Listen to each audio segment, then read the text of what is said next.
Ya, KPU Jakarta Timur mengakui adanya pelanggaran dalam proses pemungutan suara Pilkada Jakarta di TPS 28 Pinang Ranti, Jakarta Timur. Saat Pilkada Jakarta, Ketua KPPS menyuruh petugas pengamanan langsung TPS untuk mencoblos 19 surat suara yang tidak terpakai.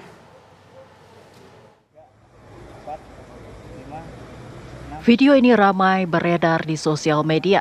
Ketua KPPS TPS 28 Pinang Ranti, Jakarta Timur memerintahkan pencoblosan belasan surat suara yang tak terpakai.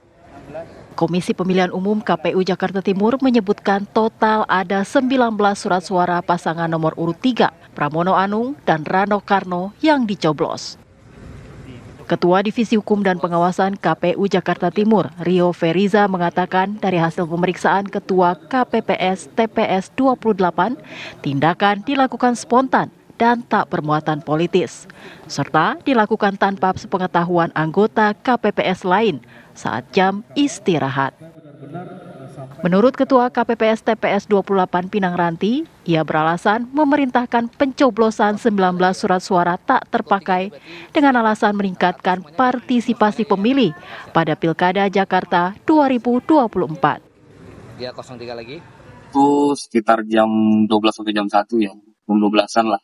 Itu Ketua KPPS pada satu lagi Isoma, Ketua KPPS ini tuh langsung petugas untuk mencoblos surat suara dengan alasan meningkatkan partisipasi pemilih. Dan ini hal yang kita nggak benarkan juga sih, karena memang meningkatkan partisipasi itu harus langsung orangnya datang ya ke TPS menandakan seperti itu. Nah kemudian ada 19 surat suara yang diambil oleh Pamsung, kemudian dicoblos ke salah satu paslon. Tapi memang ke salah satu paslon itu bukan merupakan arahan dari Ketua KPPS, itu merupakan inisiatifnya sendiri gitu. Sementara itu, Bawaslu DKI Jakarta masih akan mengkaji apakah terdapat unsur yang mengarah kepada dugaan pelanggaran pidana pemilu dan unsur untuk dapat melakukan PSU atau pemungutan suara ulang di TPS 28 Kelurahan Pinang Ranti, Jakarta Timur. Pasca video Ketua KPPS diduga mencoblos belasan surat suara yang tak terpakai dan viral di media sosial. Kecoblos, ya siap. Ya. Terkait dengan proses yang sedang ditangani oleh Bawaslu Jakarta Timur, ada dua hal yang terkait dengan dugaan pelanggaran pidana pemilihan. Kemudian juga terkait dengan apakah ada unsur yang mengarah kepada bisa direkomendasikan untuk dilakukan PSU. Terkait dengan itu sekarang sedang dikaji.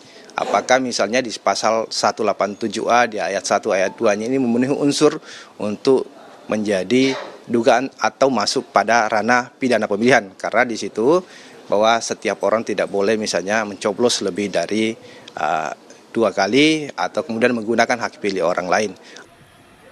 Dari Jakarta, Simon Tobing, Ikra Anggana, TV One mengabarkan.